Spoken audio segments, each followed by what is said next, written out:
একেবারে জর্জরিত এবং আমাদের দেশ এখন দেউলিয়া, আমাদের অর্থনৈতিক বিপ্লব হয়ে গেছে।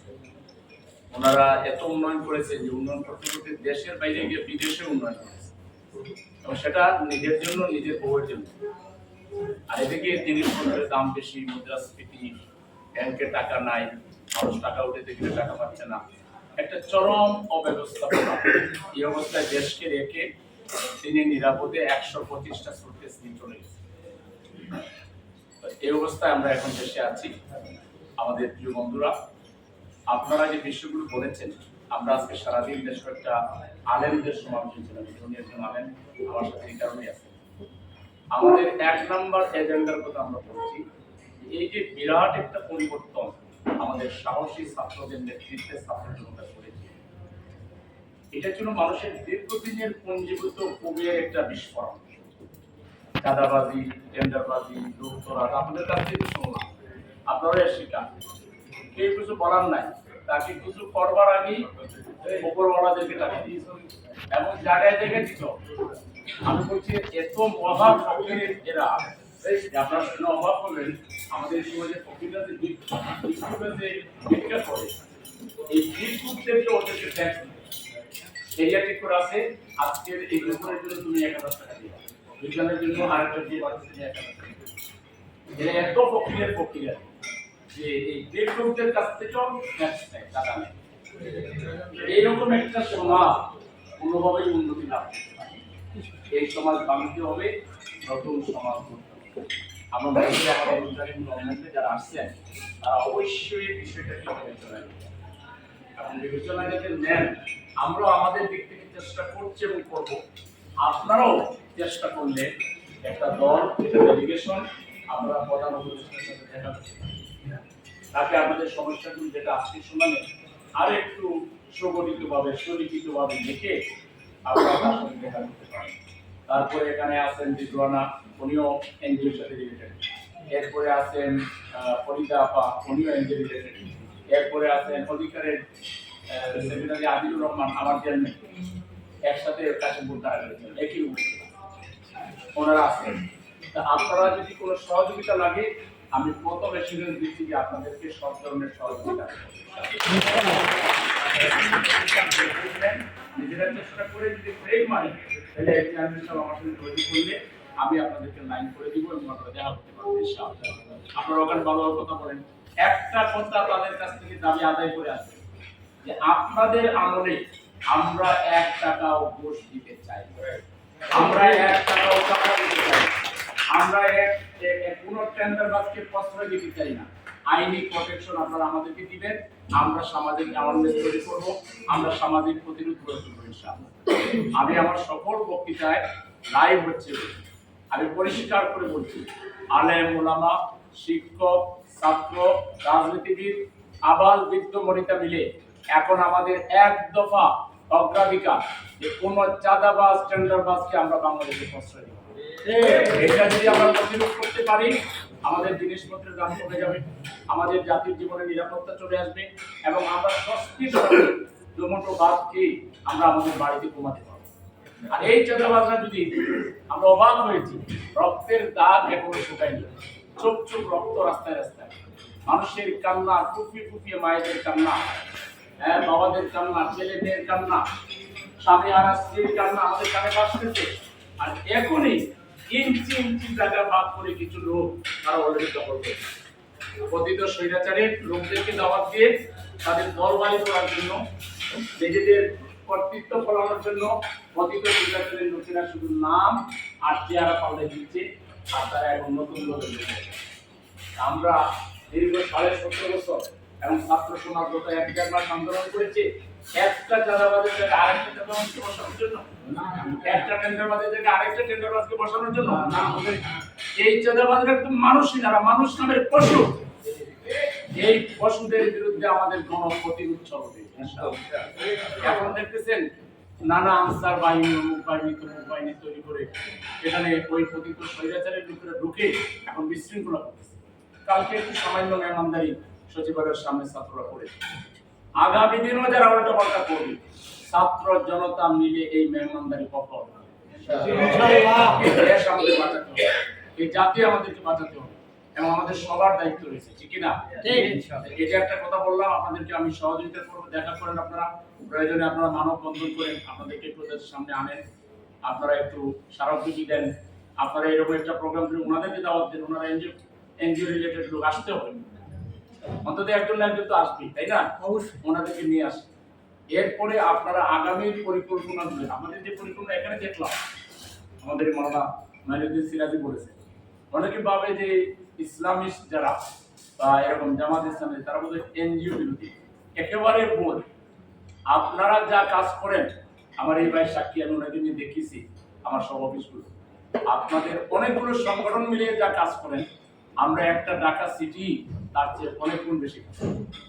এই মানব হিউম্যানিটেরিয়ান যে ওয়ার্কে, শিশুদের চরিত্র গঠন, মাদকের বিরুদ্ধে, অপসংস্কৃতির বিরুদ্ধে, বিশেষ করে মানুষের কর্মসংস্থান, আত্মকর্মসংস্থান, অসহায় পিছিয়ে পড়া যে মানুষগুলো, তাদেরকে সমাজে বাধা দেওয়া, তাদেরকে এককালীন সহযোগিতা করা, তাদেরকে প্রশিক্ষণ দিয়ে তাদেরকে দেশে বিদেশে কর্মসংস্থানের ব্যবস্থা করা, ইউজ পরিমাণ ওয়ার্ক আমাদের আছে। আপনারা ইনশাল্লাহ, আমি একটা প্রোগ্রাম আয়োজন দেখি আপনাদেরকে নিয়ে করতে পারি, যেখানে আপনারা একটা ট্রেনিং প্রোগ্রাম করতে পারেন। আমরা এটা ইয়ে করব, স্পন্সর করবো, ইন্টারন্যাশনাল গেস্ট নিয়ে এনজিও রিলেটেড, এবং সেখানে আপনারা দিনব্যাপী প্রশিক্ষণ দিবেন। আপনাদের কাজগুলো আমরা প্রেজেন্টেশন দেখব, আমাদের কাজগুলো আপনাদেরকে দেখাবো। এভাবে পাওয়ার পয়েন্ট, এভাবে আমরা পারস্পরিক নিজেদের কাজগুলো এখানে জানার চেষ্টা করব এবং আপনাদের এটা বিরাট উপকার হবে ইনশাআল্লাহ। আপনাদের ডোনেশন কিংবা বিদেশি ফান্ড এগুলোর ক্ষেত্রেও আমরা খোঁজখবর নিব।